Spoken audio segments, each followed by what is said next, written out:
오늘 106문 보겠습니다. 함께 읽습니다. 제1계명에 있는 나 외란 말에서 우리는 특별히 무슨 가르침을 받습니까? 자, 답을 읽어보겠습니다. 제1계명에 있는 나 외에 또는 내 앞에서란 말은 만물을 보고 계신 하나님께서 다른 어떤 신을 두는 죄를 특별히 유의하시고 불쾌하게 여기신다는 것을 가르칩니다. 그래서 그것은 이 죄를 범하지 못하게 막으며 다른 신을 두는 것이 가장 파렴치한 도발 행위로 주를 경노하게 하는 것이 되며, 또 우리가 주를 섬기는 일에 무엇을 하든지 그 목전에서 하도록 설득시키는 논증이 됩니다. 우리가 제1계명에서 너는 나 외에 다른 신을 내게 두지 말라, 이런 말씀을 하나님께서 하시죠. 우리 성도님들, 이 10계명 우리가 성경에도 보면 있고, 또 우리 찬송가 또 앞에나 성경 앞뒤에 보면 주기도문하고 또 10계명하고 이런 걸 갖다가 따로 빼놔서 이렇게 해놨는데, 여러분, 왜 하나님께서 이 계명을 통해서 자신만 섬겨라 이런 얘기를 하시는 걸까요?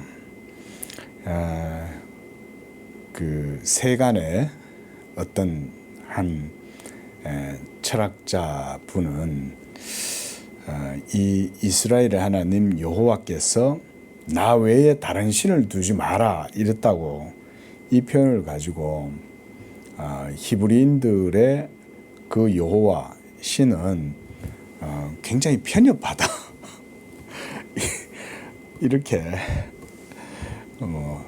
참 얘기를 해요. 그러니까 이제 그거는 얼마든지 이해를 할 수 있어요.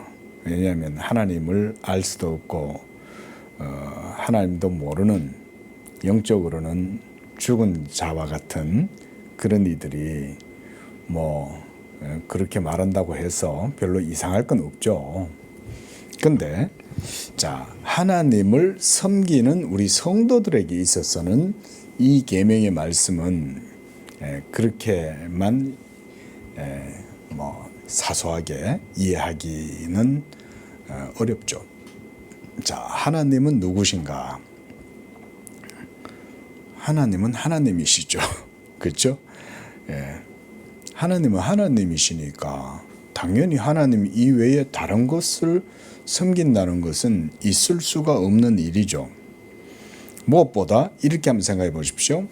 자, 우리가 지금 보고 만질 수 있는 이 모든 사물들, 지금 여러분 눈앞에 있는 책상, 의자, 이런 사물들 하나조차도 사실은 하나님의 권능의 말씀으로 지어졌죠. 근데 우리가 여기도 지금 우리가 의자가 나무 의자잖아요. 자, 이 나무를 가지고 깎아서 또 뭘로 만드냐면 우상으로 만들어요. 그래서 목각 우상을 만들어 가지고는 하나는 땔감으로 쓰고 하나는 의자로도 쓰고 하나는 나무 젓가락으로도 만들어서 쓰면서 또 그걸로 신을 만들어서 그걸 갖다가 너는 내게 복을 달라라고 하면서 거기에 기도한다면, 자, 이 나무를 창조하신 하나님이 그걸 보시면 뭐라고 그랬어요? 이 기가 막히고 통탄할 일이죠. 그렇죠? 그러니까 그렇게 생각하시면 돼요. 하나님이 경노하시고, 여기서도 보면 세 번 줄에 유의하셔서 불쾌하게 여기신다. 여러분 그러지 않겠습니까? 창조주 하나님이 자신이 만든 그 모든 피조 세계를 인간이 마치 하나님처럼 섬긴다면 그걸 창조하신 하나님의 입장에서는 아주 불쾌한 일인 거죠. 이건 하나님이 차마 눈을 뜨고 보실 수가 없는 거죠. 그러지 않겠어요? 여러분, 예를 들어서 여러분들께서 누군가에게 호의를 베풀어서 가령 예를 들어 아주 좋은 선물을 누구에게 줬다고 쳐봐요. 예를 들어서 무슨 아주 캐럿이 엄청 큰 그런 다이아몬드 목걸이를 예를 들어서 누군가에게 선물을 주셨는데, 그 사람이 그걸 봤더니 그걸 내가 자기에게 주었던 나한테는 고마움과 감사의 표시는 안 하고 그거 보면서 막 그거 빠져가지고 그것만 좋아하고 이러면 이게 뭐 호의를 베푼 선물을 준 내 입장에서는 이거는 뭐 사실은 굉장히 불쾌한 일인 거죠. 그거하고 똑같은 거죠. 자, 그래서 파렴치한 도발 행위다. 여기서 번역을 그렇게 해놨습니다. 파렴치한 도발 행위. 하나님께 영광을 돌려야 되는데 그렇지 못하다는 거죠. 그래서 우리가 주를 섬기는 일에 있어서 모든 것을 하나님을 위해서 하는 것이 그래서 중요한 겁니다. 여러분들께서 무슨 업에 종사하시든지 여러분이 행하시는 모든 일들은 다 하나님의 영광을 위해서 하시는 거죠. 바로 그 제1계명이 그런 것과 다 맞닿아 있어요. 자, 107문입니다. 자, 읽어보겠습니다. 제2계명은 무엇입니까? 자, 답입니다. 제2계명은 너를 위하여 새긴 우상을 만들지 말며 또 위로 하늘에 있는 것이나 아래로 땅에 있는 것이나 땅 아래 물속에 있는 것에 아무 형상이든지 만들지 말며 그것들에게 절하지 말며 그것들을 섬기지 말라. 나 여호와 너의 하나님은 질투하는 하나님인즉 나를 미워하는 자의 죄를 갚되 아비로부터 아들에게로 3, 4대까지 이르게 하거니와 나를 사랑하고 내 계명을 지키는 자에게는 1000대까지 은혜를 베푸느니라. 자, 이 제2계명도 당연히 이제 하나님 섬김의 계명이잖아요. 그런데 이렇게 우상을 만들거나 그 형상을 숭배할 때 그거는 사실 창조주이신 하나님께 드려야 되는 거잖아요. 그죠? 그런 숭배, 그런 경외, 그런 아도르 이런 거 다 하나님한테 드려야 되는 거예요. 근데 그거를 물질한테 빼앗기고 있으면 그걸 만드신 하나님 입장에서는 화가 나시겠죠. 그래서 여기서 질투하는 하나님이란 뭐냐면 여기서 이 표현이 의미가 뭐냐면 이런 거예요. 하나님께 마땅히 돌려드려야 할 영광을 하나님께 드리지 아니하고 다른 것을 숭배할 때 하나님이 그 영광 빼앗기는 것에 대해서 질투한다 이 말인 거예요.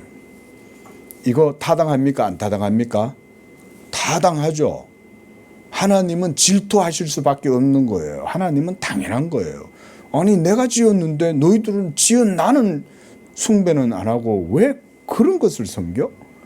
이러면서 그런 형상들을 만들고 그 우상을 만들어서 거기에다 절하고 복을 빌고 그런다 이 말인 거죠.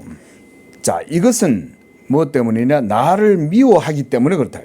하나님을 미워하니까 하나님께는 영광을 안 돌리고 다른 것을 섬김으로 그 죄에 대해서 하나님이 갚으신다. 이것도 여러분 객관적으로 사실입니다. 성경에 이렇게 기록되어 있는데 우리는 이거를 역사적으로 실제적으로 잘 안 보는 경향이 있는데 그렇지 않아요. 우상 숭배자들은 반드시 파멸에 이르게 됩니다, 여러분. 반드시.